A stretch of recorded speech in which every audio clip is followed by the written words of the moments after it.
Magandang araw sa iyo, Kuya Chris, at sa lahat ng mga taga-subaybay sa inyong channel. Kagaya ng iba ay nais ko ring ibahagi ang aking kakilakilabot na karanasan tungkol sa ibang mga nilalang. Itago na lamang ninyo ako sa pangalang Jose.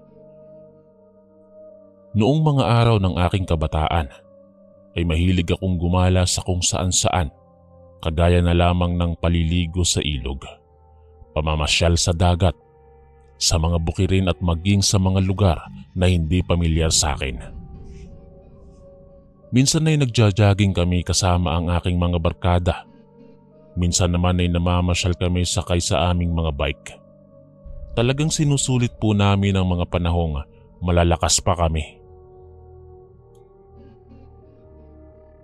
Isang araw, nagplano kami ni Greg na pupunta kami sa isang bundok na hindi naman pamilyar sa amin. Maganda raw kasi ang falls doon at magandang tambayan ng buong paligid. Nung mga sandaling yun, nagpaalam ako kay Itay na sasama ako kay Greg.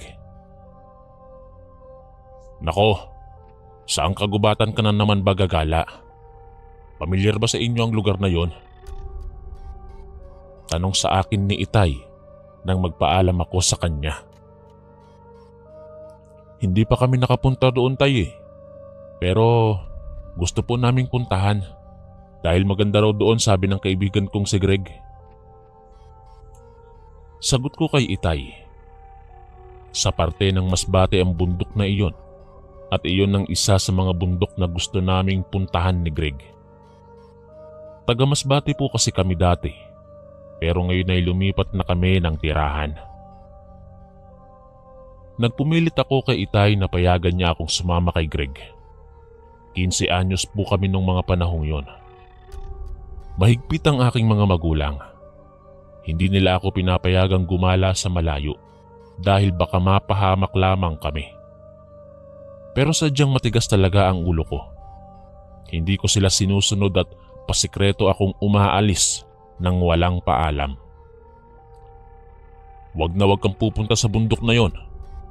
Naku Jose, mapapalo talaga kita kapag hindi mo ako susundin, sabi ni Itay sa akin. Kaming dalawa lamang sa bahay nung mga oras na yon, sapagkat si Inay ay tumungo sa palengke upang maglako ng mga paninda naming gulay. Malawak kasi ang aming sakahan. Opo Itay, hindi na po ako aalis, sabi ko nang hindi ako pinayagan ni Itay. Mabuti naman at sinusunod mo ako. Napakabait mo namang bata eh. Wika pa ni Itay. Pangiti-ngiti lamang ako nung mga sandaling yon. Pero ang totoo, nagpaplano na akong aalis. Gustong gusto ko kasing pumunta sa bundok na yon. O siya, bantayan mo muna ang bahay ah. Bibisitahin ko lang ang palaya natin, sabi ni Itay. Sige po Tay, ako na ang bahalang mag-asikaso rito sa bahay, sagot ko at saka ngumiti. Umalis na si Itay at tuwang-tuwa ako sapagkat magagawa ko na ang gusto ko. Nang makaalis si Itay, umalis din ako at tumungo sa bahay ni Greg sakay sa aking bike. Naisahan ko na naman si Itay. O ano Jose, piniyagan ka ba ng tatay mo? Kaagad na tanong ni Greg nang pumunta ako sa bahay nila. Oo naman, hindi naman makatatanggi sa akin si Itay eh. Sagot ko at saka kumindat. Paniwalang paniwala si Greg sa sinabi ko, pero hindi niya alam na tumakas lamang ako sa bahay. O ano, aalis na ba tayo? Tanong ko sa kanya. Sige, tara na. Nakapagpaalam naman na kasi ako kay Inay at Itay, wika ni Greg at saka tumungo siya sa likod ng kanilang bahay. Kinuha niya ang kanyang bike. Pagkalipas ang ilang segundo ay umalis na kami habang nakasakay kami sa aming mga bike. Tuwang-tuwa kaming dalawa dahil makakagala na naman kami. Damang-dama namin ang malamig na simoy ng hangin habang patuloy na binabagtas ng aming bike ang pasikot-sikot na kalsada. Si Greg ang nauuna at sumusunod naman ako sa kanya. Lumiko kami sa daanan patungo sa bundok na aming pupuntahan. Yun ang unang pagkakataon na nakaapak kami sa lugar na yon. Sagana sa mga punong kahoy ang buong paligid. May natanaw kaming mga kubo at mga palayan.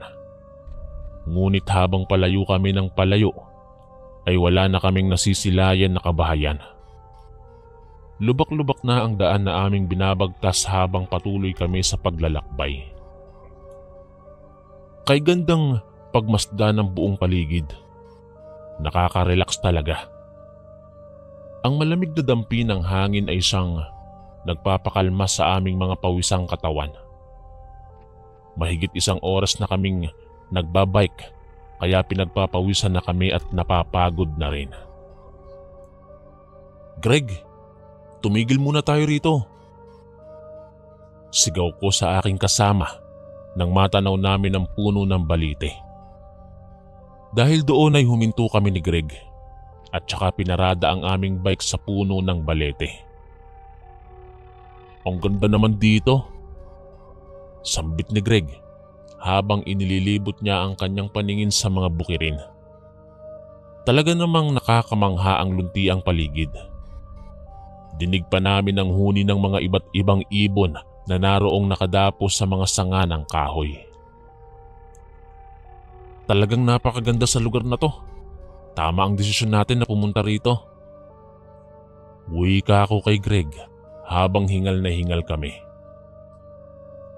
"Parang nagugutom na ako. Wala bang mga prutas dito?" Tanong ni Greg. Maging ako ay ramdam ko rin ang biglang pagkalam ng aking tiyan. Kaunti lang kasi ang aking kinain sa umagahan, kaya nagutom ako sa aming mahabang paglalakbay. "Ako nga rin, nagugutom na ako eh. Halika Greg, maghanap tayo ng prutas doon." Sabi ko sa kanya habang itinuturo ko ang direksyon na nasa hindi kalayuan. Sabay kaming tumakbo ni Greg patungo roon. Natanaw namin ang mga puno ng bayabas na hitik sa bunga. "Wow, ang dami namang bayabas dito," sambit ni Greg habang nakapinta sa kanyang labi ang abot tengang ngiti. Natutuwa kami sapagkat maraming hinog na mga bayabas ang bumungad sa aming mga mata. Hindi na kami nagpaligoy-ligoy pa at kumuha na kami agad ng mga malalaking bayabas at kaagad itong nilantakan. Sarap na sarap kami sa matatamis na bayabas. Sa dami ng mga bunga ay talagang mawawala ang iyong pagkagutom. "Jose, saging yun, di ba?" Tanong ni Greg habang tinuturo niya ang gawing kinaroroonan ng mga saging. Napakaraming bunga ng mga ito at hinog na. "Oo nga Greg, saging nga yun," sagot ko at saka tumakbo kami patungo doon. Hindi naman gaanong mataas ang mga saging na yon kaya inakyat na lang namin ni Greg. Marami kaming bunga ng saging na nakuha. Nagpakabusog kami doon. Nang lumipas ang ilang minuto, naglakad na kami ni Greg pabalik sa puno ng balite. Nagpahinga muna kami roon sa loob ng mga 20 segundo. Pagkatapos naming magpahinga, muli kaming naglakbay ni Greg sakay ng aming mga bisikleta. Nais kasi naming sulitin ang araw na iyon at libutin ang kabuuan ng bundok. Gusto naming tuklasin kung ano pa ba ang kagandahang tinatago ng bundok na yon. Mabuti na lamang at medyo patag ang mga daanan at hindi masyadong matarik kaya hindi kami nahirapan sa pagbagtas ng daan. Habang patuloy sa paglalakbay, natagpuan namin ang napakagandang falls at namangha kami ni Greg sa aming nakita. "Greg, ang sarap maligo sa falls na yan, lalo na't mainit ngayon ang panahon," sambit ko habang nakasunod siya sa akin. Oo nga Jose, tamang-tama yan para sa mainit na klima. Sagot naman ni Greg. Dahil sa kagustuhan naming maligo, huminto muna kami at nilakad ang daan patungo sa falls na iyon. Napakalamig ng buong paligid dahil sa simoy ng hangin at mga luntiang dahon na nakapaligid sa falls. Tara na, maligo na tayo doon. Yaya sa akin ni Greg. At hinubad ang aming mga damit at pang-ibabang saplot at saka sinimulan na namin ang pagtatampisaw sa malamig na tubig. Umakyat pa kami sa mga malalaking bato at saka tumalon-talon sa tubig. Aliw na aliw kami nung mga sandaling yon. Masarap sa pakiramdam ang malamig na tubig kaya sinusulit namin ng mga oras na yon. Nang tumagal kami roon sa talon, napagod din kami sa kakalangoy. Napagpasyahan namin ni Greg na umahon mula sa tubig.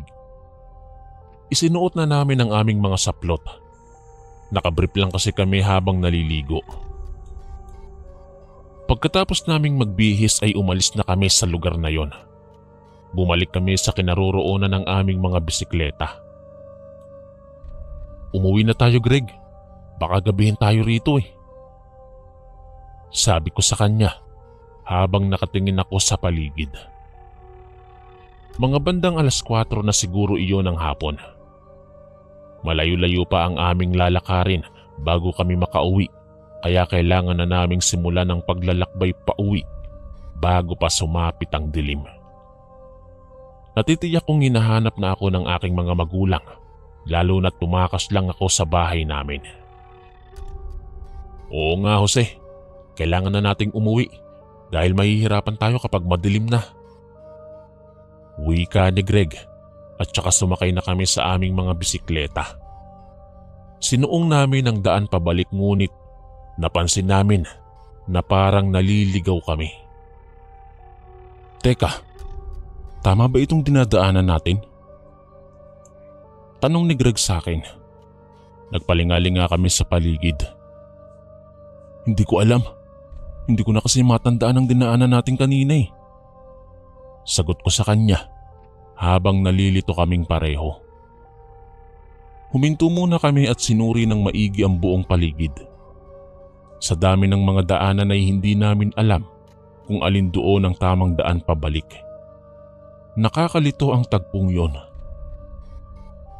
Parang hindi talaga ito yung dinaanan natin kanina eh. Sabi ni Greg habang palingalinga siya sa buong paligid.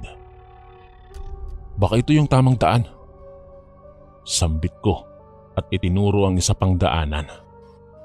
Hindi naman kasi namin napansin nung papunta pa lamang kami na napapalibutan pala ng pasikot-sikot na daan ng lugar na yon. Hindi ako sigurado kung yan nga ang tamang daan pero sige, subukan natin. Sagot ni Greg at saka muli kaming sumakay sa bisikleta at sinuong namin ang daan na iyon kahit walang kasiguraduhan kung tama ba ang daang aming binabagtas. Pilit kong inaalala sa aking isipan kung ano ang itsura ng paligid na dinaanan namin kanina. Parang wala naman kasing ipinagkaiba ang mga nakikita sa paligid. Puro mga punong kahoy at mga lunti ang dahon. Sa kalagitnaan ng aming pagsuong sa daan na yon, nakakita kami ng isang matandang babae na nangangahoy. Walang mapagsidla ng tuwang aming nararamdaman noong mga sandaling yon. Tara Greg, subukan nating magtanong sa matandang iyon. Masayang wika ko habang nakatingin kami sa matandang babae na abala sa pangunguha ng mga kahoy. Nakatalikod dito at mahaba ang kanyang maputing buhok. Oo nga't matanda na iyon, ngunit maliksi pa rin kumilos. Kinaya pa nga niyang buhatin ang malaking kahoy. Mabuti na lamang at may tao sa lugar na to. May mapagtatanungan na tayo. Sabi ni Greg. At saka huminto muna kami sa pagbibisikleta at sabay kaming naglakad patungo sa kinaroroonan ng matandang babae. Magandang hapon po, Lola.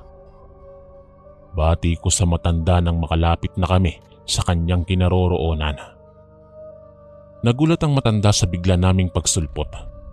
Wala sa oras na ibinaling niya ang kanyang tingin sa amin. Magandang hapon po sa inyo, Lola. Muling bati ko sa kanya habang nagtatagpo ang aming mga mata. Halata ang pagkabigla sa ekspresyon ng kanyang muka. Magandang hapon din naman sa inyo mga ihaw. Bati niya sa amin at tsaka ngumiti. Bakit kayo nandito sa lugar na ito? Tanong niya sa amin. Humugot muna ako ng malalim na hininga bago sinagot ang kanyang tanong. Namamasyal lang po kami sa lugar na to, pero mukhang naliligaw po kami. Kanina pa namin hinahanap ang daan pabalik pero hindi namin mahanap. Magtatanong po sana kami sa inyo kung alam po ninyo ang daan pabalik. Sabi ko sa matandang babae. Kalmado lamang si Greg habang nakatayo siya sa aking tabi. Inilibot ng matandang babae ang kanyang mga mata sa paligid. Mukhang aabutan kayo ng gabi kung maglalakbay pa kayo pa uwi. Delikado riyan sa daan kapag ginabi kayo. Paano kung sumama muna kayo sa aking bahay? Tamang-tama at piyesta sa amin at may gaganaping salo-salo mamayang gabi. Doon na muna kayo tumuloy sa amin. Huwag kayong mag-alala, bukas din ay ituturo ko sa inyo ang tamang daan pabalik sa kalsada. Sabi ng matanda sa amin. Bigla kaming nakaramdam ni Greg ng takot dahil sa sinabi ng matanda na delikado raw sa daan kapag ginabi kami. Nagtinginan kami ni Greg. Tila ba nangungusap ang aming mga mata kung ano ang dapat naming gawin. Anong plano mo, Jose? Itutuloy pa ba natin ang paglalakbay pa uwi? Tanong ni Greg sa akin. Nako, kung ako sa inyo mga iho, wag na muna kayong umuwi. Tingnan ninyo ang paligid. Padilim na ng padilim. Hindi ninyo alam kung gaano kadelikado ang lugar na ito pagkagat ng dilim. Sabat naman ng matandang babae. Tumingin kami sa buong paligid na napapalibutan ng mga punong kahoy. Tama nga ang sinabi ng matanda. Padilim na talaga ang paligid. Ilang minuto na lang ang natitira at maaagaw na ng dilim ang natitirang liwanag. Natatakot kami ni Greg sa posibleng mangyari. Iniisip namin na baka mapahamak kami kapag uuwi kami. Hindi pa naman namin kabisado ang lugar na yon. Ano? Dito na lang muna tayo magpalipas ng gabi? Tanong ko kay Greg. Mga ilang segundo pa ang nagdaan bago siya sumagot. Pwede naman. Nag-aalinlangan niyang tugon. Halata sa tono ng kanyang boses na naguguluhan siya kung dapat ba kaming umuwi o hindi na muna. Sa katunayan, nahihirapan din akong magdesisyon. Kaso iniisip ko na kung uuwi pa kami ay tiyak na gagabihin kami sa daanan. Mga 2 oras pa kasi ang aming igugugol sa paglalakbay bago kami makarating sa aming bahay. Mas mabuti pa sumama na lang tayo kay Lola nang sa gayon ay kahit papaano mayroon tayong matuluyan. Sabi ko kay Greg at wala na siyang nagawa kung hindi ang pumayag na lamang. Tiyak na maaaliw kayo roon sa amin mga ihaw. Pesta ngayon sa aming lugar.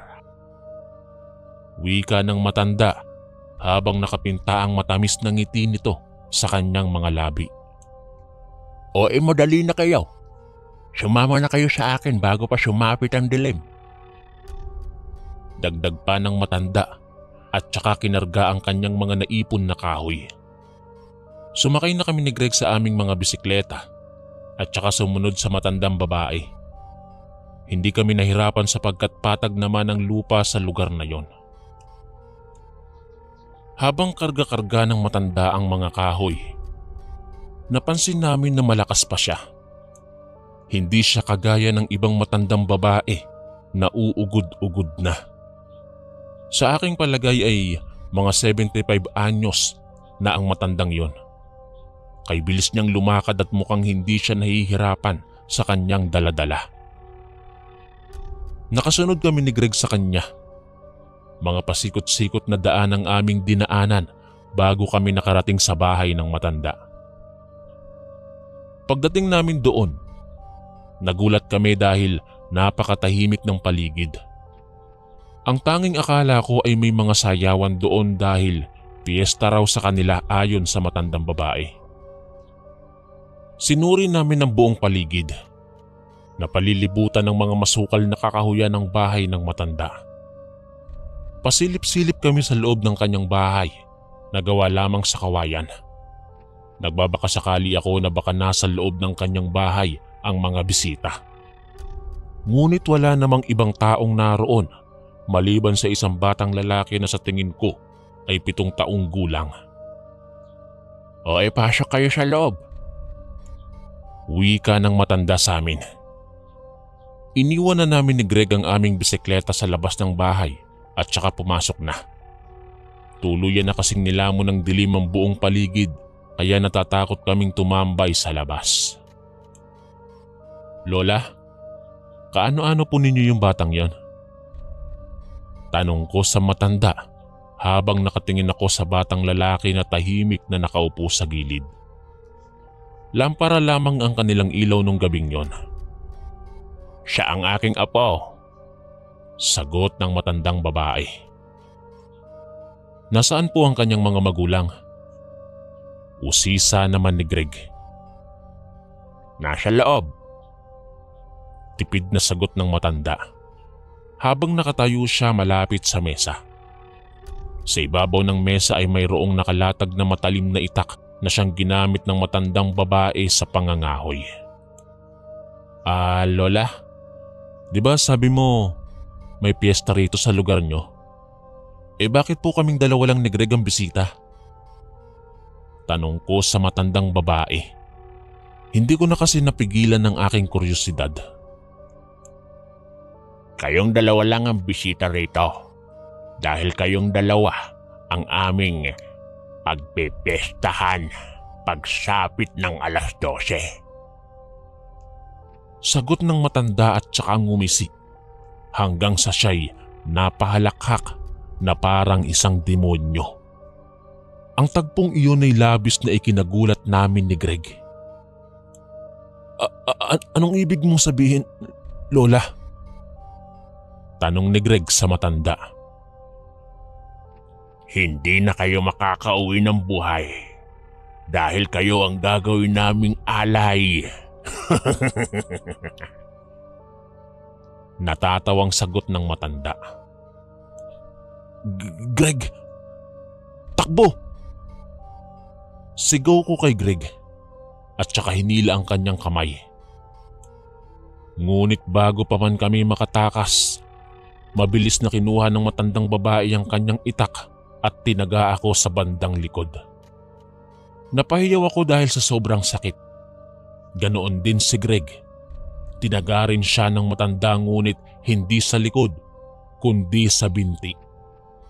Wala sa oras na natumba si Greg sa kanyang kinatatayuan. Kung inaakala niyong makakauwi pa kayo ng buhay, pwes, nagkakamali kayo. Galit na sambit ng matanda at saka humalakhak. Kinaladkad niya kami ni Greg patungo sa isang silid habang nagsusumigaw kami ng tulong. Itinali niya kami sa loob ng isang maliit na silid. Hindi kami makatakas sapagkat nakagapos ang aming mga kamay at paa. Nakapangsisisi kung bakit sumama pa kami sa matandang yon. Napakalansa ng silid. Hindi ko alam kung anong klaseng amoy iyon, basta nakasusuka ang mabahong amoy na yon. Napatingin ako sa mesa at nagulat ako sa aking nakita. Nagkalat ang mga lamang loob ng tao at mga ulo. Nakapangingilabot ang bumungad sa aking mga mata. Sa isang maliit na palanggana ay naroon ang pulang likido na dinadapuan ng mga langaw. Sa palagay ko, dugo ng mga tao ang laman ng palangganang yon. Sa hindi kalayuan, Sa loob ng silid na kung saan kami nakagapos, natagpuan namin ni Greg ang isang kama na kung saan ay mayroong isang babae at isang lalaki.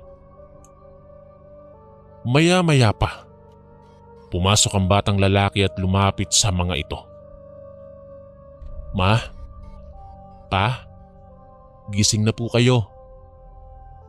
Wika ng batang lalaki. Napagtanto ko na yun pala ang mga magulang ng batang lalaki. Pinipilit niyang gisingin ang kanyang mama at papa. Subalit hindi naman sila kumikibo. Para bang naparalyze ang mga ito. Pakikiusapan ko na sana ang batang lalaki na tanggalin na ang tali sa aking kamay. Ngunit biglang dumating ang matandang babae.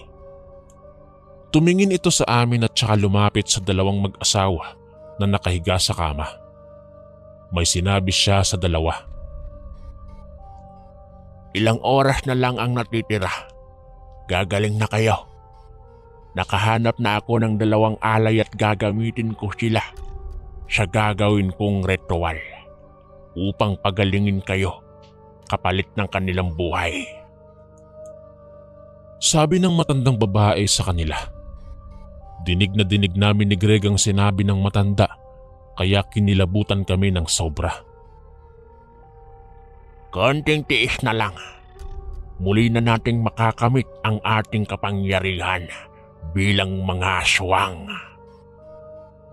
Dagdag pa ng matanda. Sumigaw kami ng napakalakas ni Greg ng tulong na ikinabigla ng matanda. Nagbabakasakali kami na mayroong tutulong sa amin. "Kahit mapaos man kayo sa kakasigaw, walang tutulong sa inyo." Wika ng matanda at saka humalakhak. "Pakawalan mo kami. Maawa ka sa amin." Pagmamakaawa ko. Subalit hindi kami pinansin ng matanda. Pumasok na siya sa isang kwarto at saka natulog. Samantalang ang batang lalaki naman ay humiga sa tabi ng kanyang ama at ina. Hindi nagsasalita ang bata at nakatingin lamang ito sa amin. Patuloy lamang kami ni Greg sa pag-iyak hanggang sa nakatulog ang bata pati ang matanda. "Kailangan nating makatakas bago sumapit ang 12:00. Hindi ako papayag na gagawin akong alay ng mga aswang." Bulong ko kay Greg. Pero paano tayo makatakas? Nakagapos ang ating kamay at paa." Mahinang sagot ni Greg. Sinubukan kong tanggalin ang tali sa aking kamay gamit ang aking ngipin. At tila isang himala ang nangyari. Napigtas ang tali na nakagapos sa aking kamay. Walang mapagsidla ng tuwang aking naramdaman nung sandaling yon. Pagkatapos noon ay dali-dali kong hinubad ang tali sa aking paa. Nang maalis ang tali sa aking paa, tinulungan ko si Greg na maalis ang tali sa kanyang kamay at paa. Dumudugo pa ang kanyang binti dahil sa sugat na dulot ng pagtaga sa kanya ng matanda. "Huwag kang maingay, tatakas tayo." Bulong ko kay Greg at saka inalalayan ko siya sapagkat nahihirapan siyang lumakad. Nakaakbay siya sa akin habang dahan-dahan kaming naglalakad patungo sa labas. Ngunit sa kasamaang palad, biglang nagising ang batang lalaki. Bumangon ito at tumingin sa amin. Bigla akong kinabahan. "Maawa ka sa amin. Huwag mo kaming isusumbong sa lola mo." Pagmamakaawa ko sa bata. Ngunit nagulat kami nang biglang sumigaw ang bata ng napakalakas na naging dahilan ng paggising ng matandang babae. Nagahalo na ang takot at kaba sa aking dibdib nung mga oras na yon. Hindi ko alam kung anong gagawin ko. "Aba, tatakas kayo ha?" Galit na sambit ng matanda at kinuha nito ang itak sa ibabaw ng mesa. Ngunit mabilis akong kumaripas ng takbo. Naiwan sa loob si Greg dahil nahihirapan siyang tumakbo sapagkat may sugat siya sa binti. Gusto kong isama si Greg sa pagtakas. Pero wala ng oras. Kailangan kong iligtas ang aking sarili. Naluluha akong binabagtas ang madilim na daan palayo sa bahay ng matandang babae. Dinig ko ang malakas na sigaw ni Greg.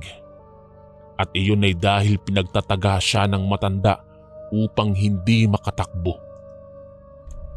Nagtago ako sa masukal na gubat at pasikretong sinilip ang bahay ng matanda. Hindi ko alam kung anong mga nagaganap sa loob. Ngunit naririnig ko ang mga pagmamakaawa ni Greg sa matanda. Hanggang sa biglang tumahimik ang paligid.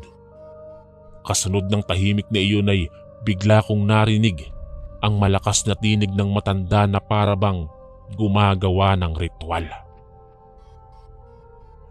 Kapalit ng buhay na ito, palakasin ninyo ang kapangyarihan ng aming angkan bilang mga aswang.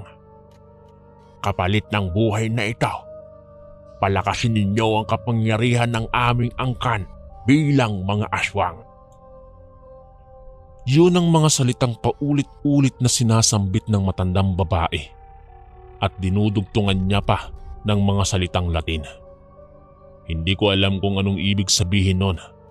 Hindi ko na naririnig ang sigaw ni Greg at batid kong siya ang ginawang alay upang muling palakasin ang dalawang nanghihinang aswang. Pagkatapos noon ay kumaripas ako ng takbo palayo sa lugar na yon. Natatakot ako na baka ako ang isunod ng matandang aswang. Binagtas ko ang masukal na daan kahit madilim hanggang sa nakarating ako kung saan-saan. Naabutan ako ng umaga at marami akong galos sa katawan. Subalit masaya ako sapagkat ligtas akong nakatakas sa mapanganib na lugar na yon. Umuwi ako sa amin at ikinuwento kina inay at itay ang totoong nangyari. Pinagsisisihan ko kung bakit sinuway ko ang bilin ni itay na huwag akong aalis ng bahay. Sa mga kabataan na kasalukuyang nakikinig, palagi nating sundin ang sinasabi ng inyong mga magulang dahil alam nila kung ano ang makabubuti sa inyo. Dito ko na po tatapusin ang aking kwento. Maraming salamat sa lahat ng mga nakinig.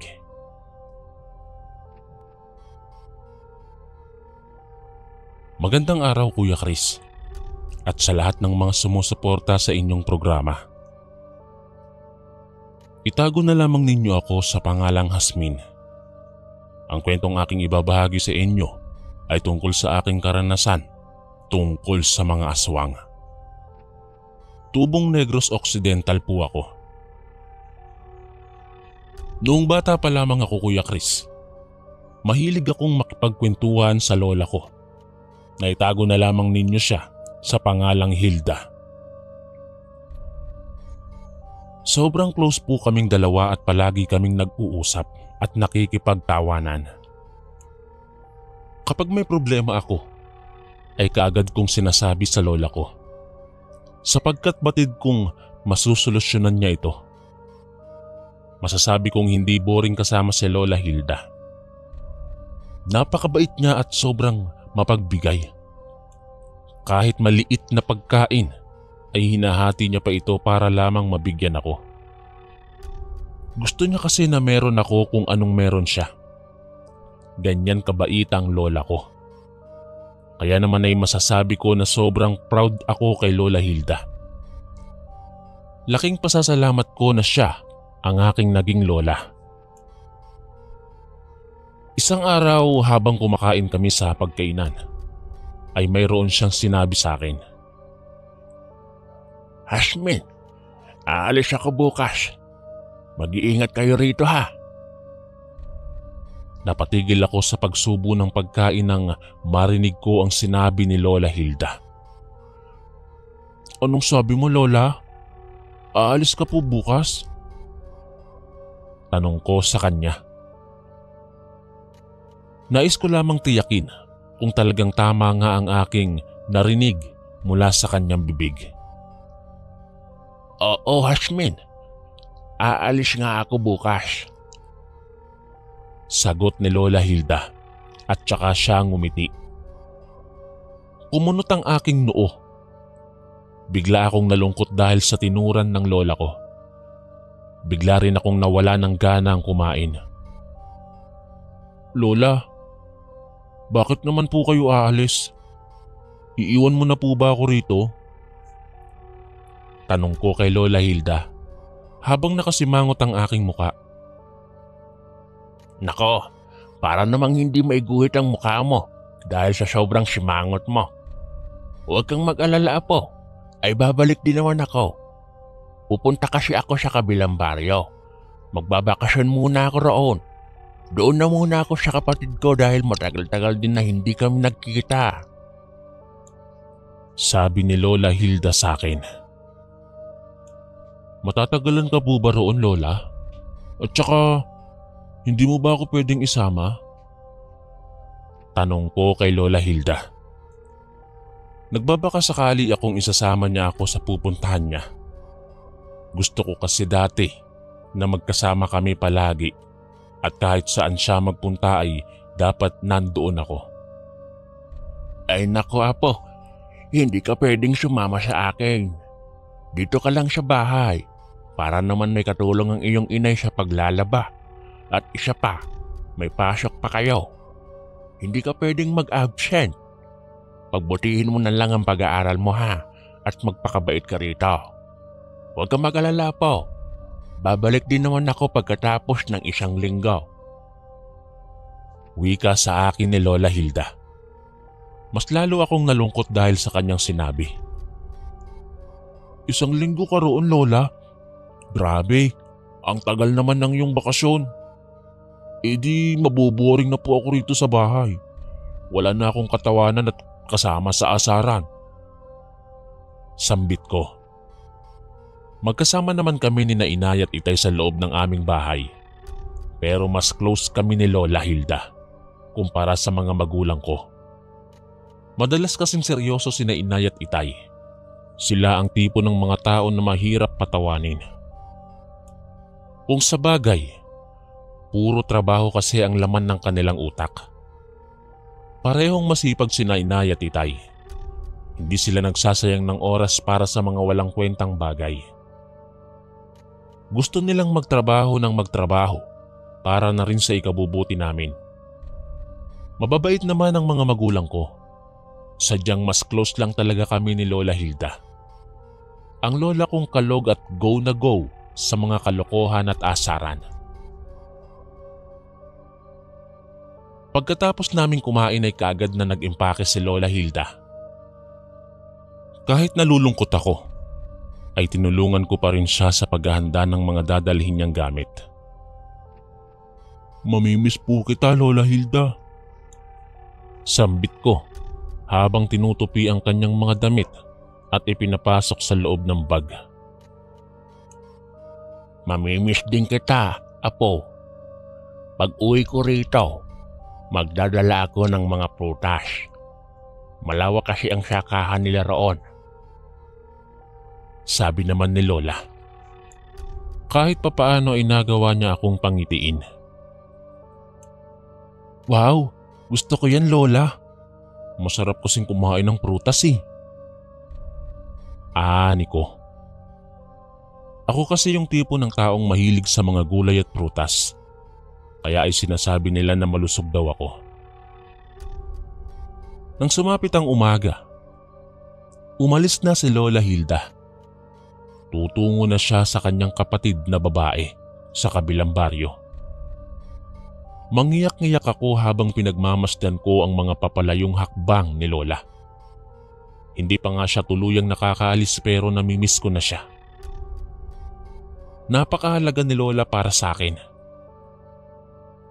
Kagaya ng aking mga magulang, ay malaking parte rin si Lola Hilda sa buhay ko, kaya naman ay dinidibdib ko talaga sa tuwing mayroon siyang pupuntahan at hindi kami magkasama. Nang makaalis na si Lola sa aming bahay, naisipan kong maglabas sa ilog. Kumuha ako ng palanggana at saka nilagay sa loob ang mga damit na kailangang labahan. Nasa taniman kasi sina Inay at Itay. Batid kong uuwi sila ng pagod na pagod. Kaya naman ako na ang nagkusang naglaba. 14 na taon pa lamang ako noong mga panahong yon. Ngunit kahit bata pa ako ay marami na akong alam sa mga gawaing bahay. At iyon ay dahil kay Lola Hilda. Si Lola ang nagturo sa akin kung paano ang maglaba, magsaing, magluto ng mga ulam, mag-alaga ng mga halaman at iba pang mga gawaing makabuluhan. Natapos ako sa paglalaba na panay isip kay Lola Hilda. Mula sa pagkusot ng mga damit hanggang sa pagsampay ay si Lola lamang ang tanging laman ng aking isipan. Isang araw, nagkulong ako sa loob ng aking kwarto. Tila ba wala akong ganang lumabas nung mga sandaling yon. 2 araw na kasi ang nakalipas mula nang umalis si Lola Hilda. Nangungulila na ako sa kanyang presensya. Hasmin, lumabas ka na riyan sa kwarto mo. Kakain na tayo.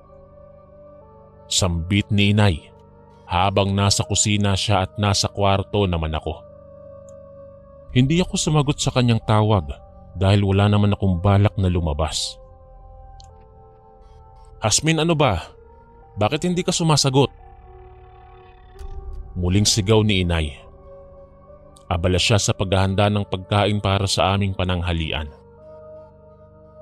Ayaw ko pang kumain, Inay. Mauna na lang po kayo ni Itay. Pasigaw na sagot ko. Sinasadya kong lakasan ang aking boses upang marinig ito ng aking ina. Maya-maya ay nakarinig ako ng yabag na tila ba'y papunta sa loob ng aking kwarto. Ano bang ginagawa mo rito sa loob ng 4 na sulok ng iyong kwarto? At bakit ayaw mong lumabas, ha, Hasmin? Nakita ko na lamang si Inay na nasa harapan ko na.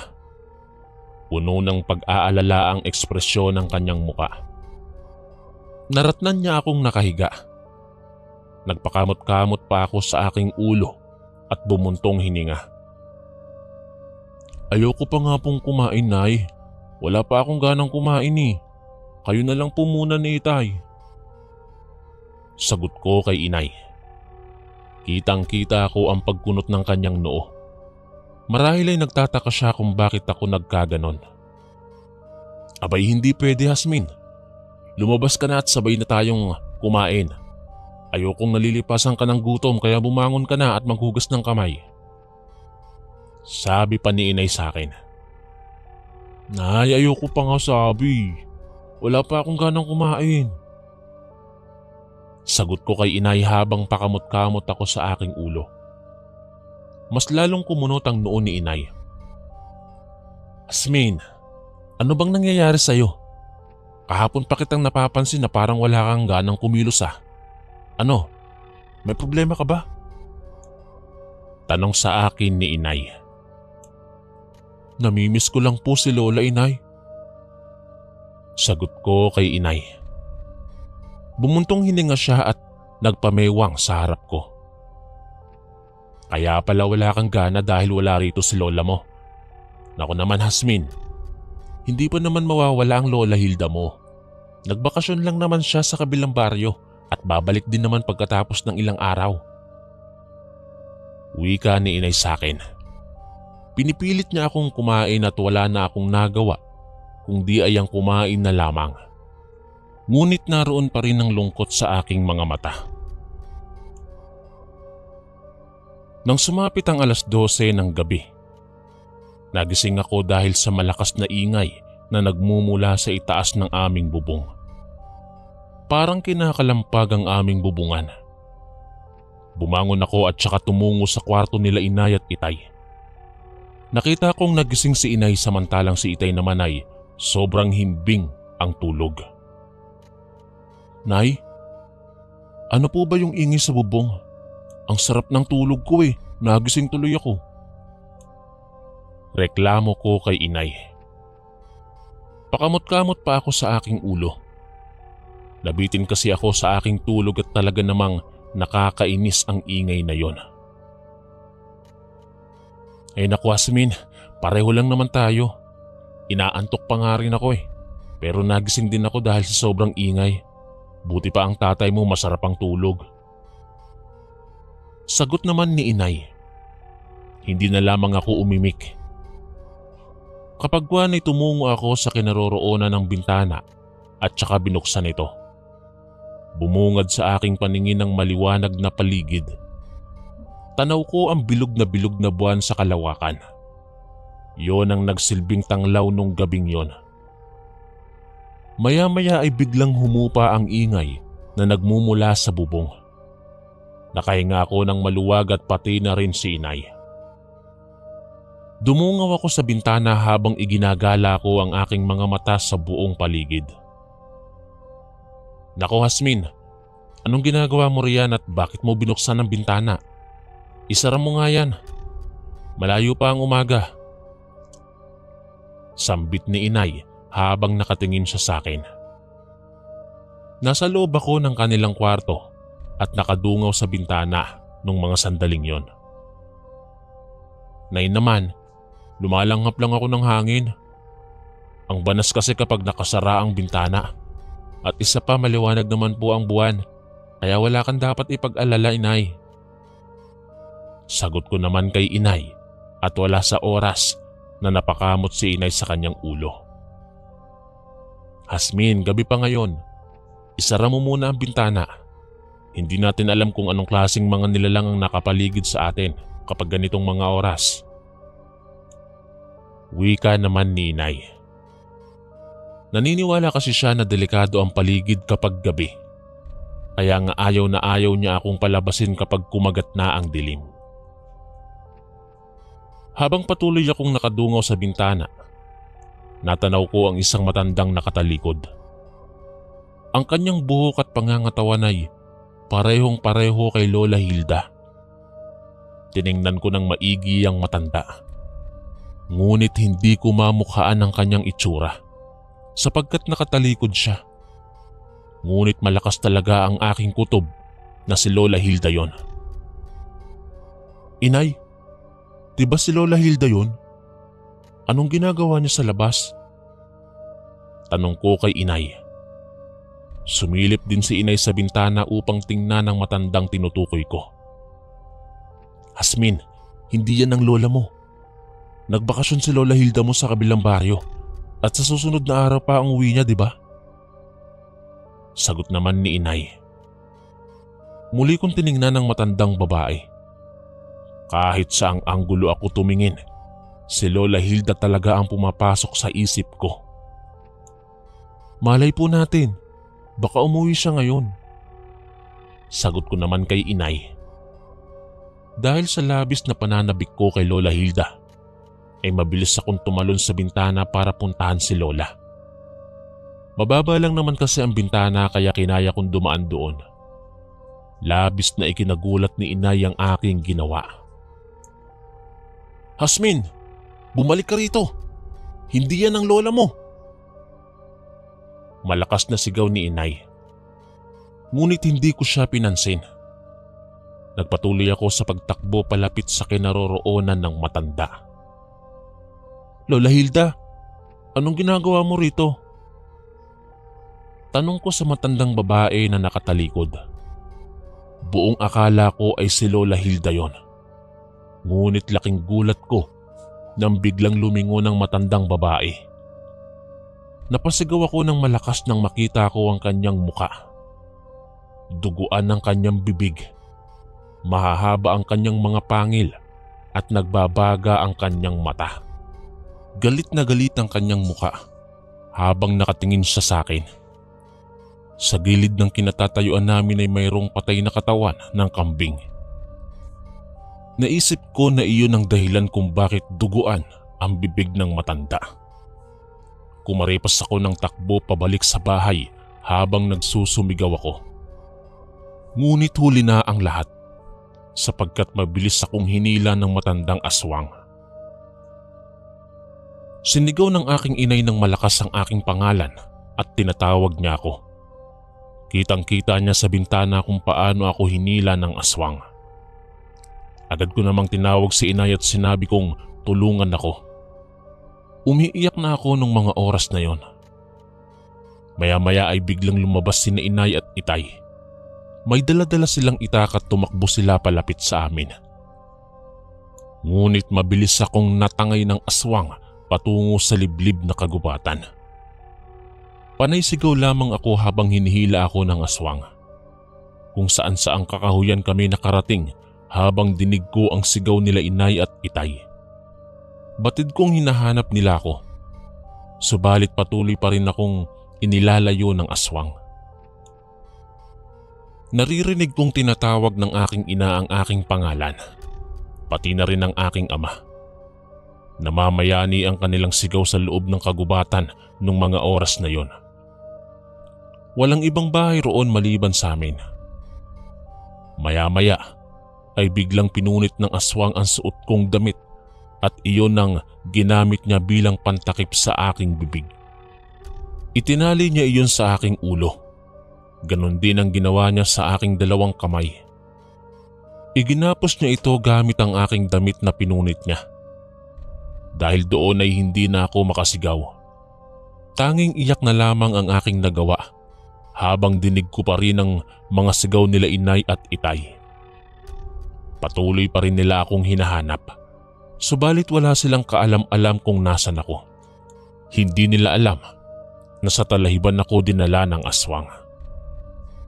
Gustuhin ko mang lumaban upang ipagtanggol ang aking sarili.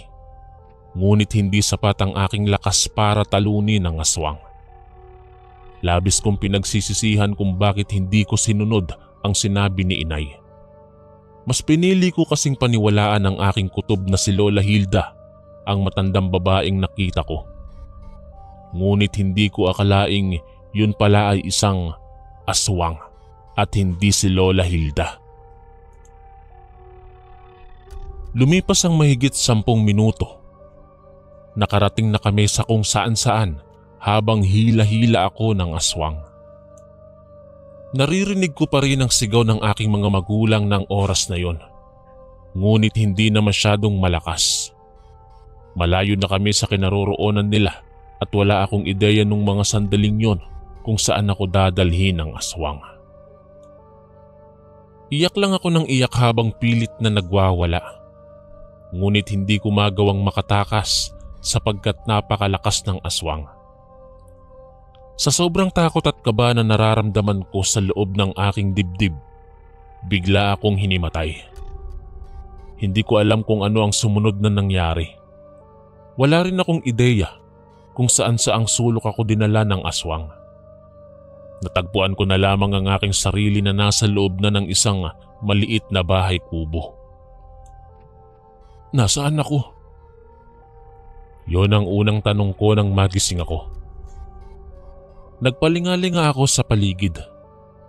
Napagtanto kong naroon pala ako sa loob ng isang maliit na bahay kubo. Nakagapos pa rin ang aking dalawang kamay at may takip ang aking bibig. Konti na lang. Makakain na rin kita. Nagulat ako nang marinig ko ang tinig na yon.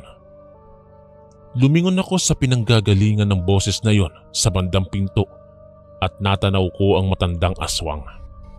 Tumatawa pa ito habang nakatingin sa akin.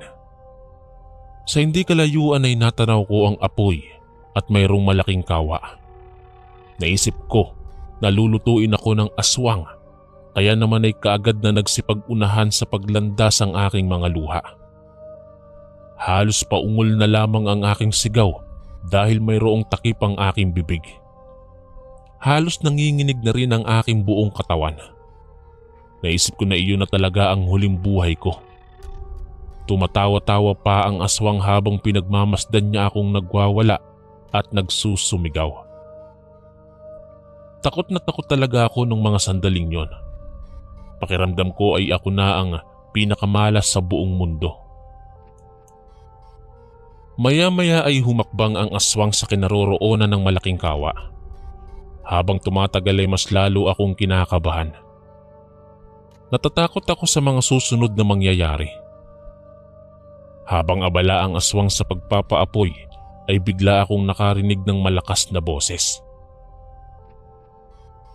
Bigla akong nabuhayan ng pag-asa dahil ang tinig ng aking ina ang aking narinig. Labis na ikinagulat ng aswang ang biglang pagsulpot nila inay at itay. Nagsusumigaw silang dalawa at galit na galit sila sa aswang. "Ilabas mo ang anak namin! Halimaw ka!" Malakas na sigaw ni itay. Nakita nila ang aswang na naroong nakatayo malapit sa malaking kawa. At sa sobrang galit ni itay ay hinampas niya ang matandang aswang gamit ang malaking kawayan na kanyang daladala. Hindi na paghandaan ng aswang ang biglang pag-atake nila inay at itay. Kaya naman ay natumba ang aswang at nasubsob sa loob ng kumukulong tubig sa malaking kawa. Dinig ko ang malakas na sigaw ng aswang.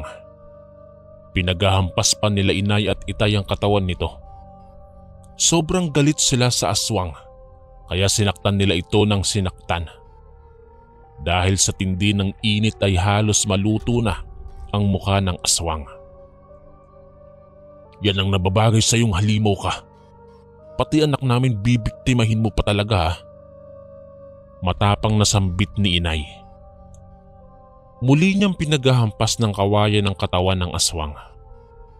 Maya-maya ay nilapitan ako nila inay at itay. Tanaw ko sa sulok ng kanilang mga mata ang labis na pagkaawa nang masilayan nila ang aking sitwasyon.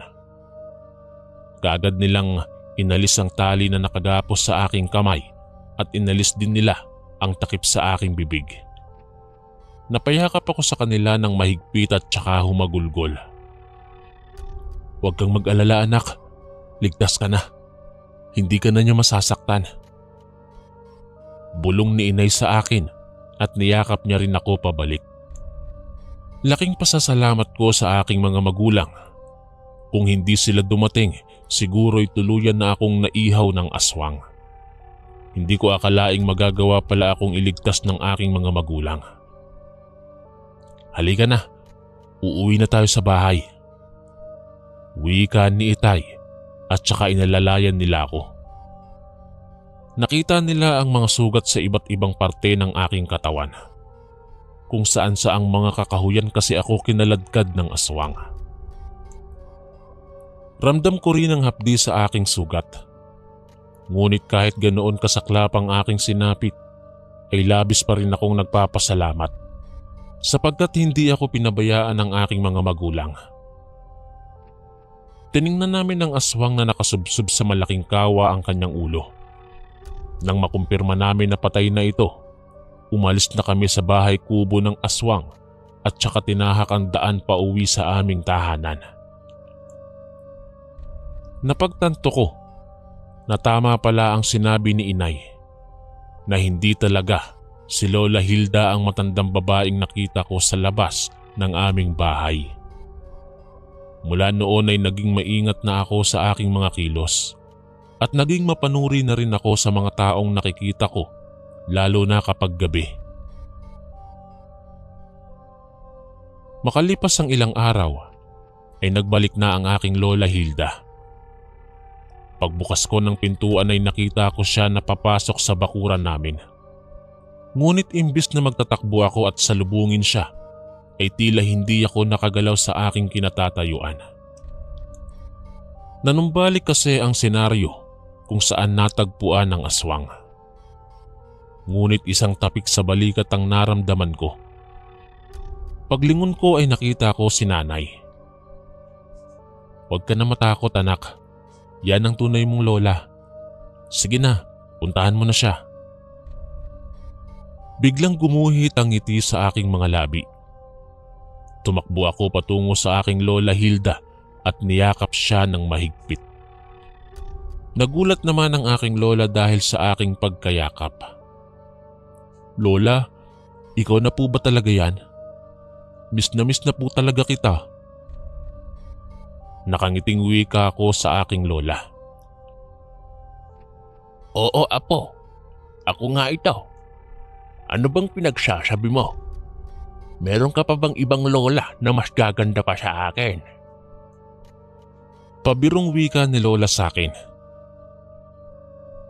"Wala na po lola. Binibiro ko lang po kayo. Kayo po ang lola kong sobrang ganda at hindi kasing pangit ng isang aswang. Natatawang sagot ko naman sa kanya. Abay, anong aswang ba ang pinagsasabi mo, iha? Wala po Lola, wala po.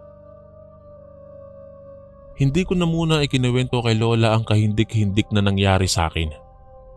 Pinagpahinga ko na muna siya hanggang sa dumating ang araw na naikwento ko ito sa kanya. Gulat na gulat siya sa kanyang mga narinig at hindi niya inakalang mangyayari yon sa akin. Magmula noon ay nangako sa akin si Lola Hilda na hindi na niya ako iiwanan. Ngunit lumipas ang ilang panahon.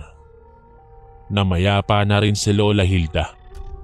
Dahil na rin siguro sa katandaan niya at dahil sa iniinda niyang sakit. Magpahanggang ngayon ay hindi ko malilimutan ang nakakakilabot na pangyayari na naranasan ko. Isang matandang aswang na inakala kong lola ko ang nagbigay sa akin ng matinding aral na hindi ko malilimutan. Hanggang dito na lamang po ang aking kwento. Maraming salamat sa lahat ng mga nakinig. Ako po si Hasmin, ang inyong kaistorya. Maraming salamat po mga kaistorya sa pakikinig. At kita-kits po ulit bukas para sa isa na namang nakakatakot na kwento. Ito po si Kuya Chris, ang inyong kaistorya. God bless po at ingat po lagi.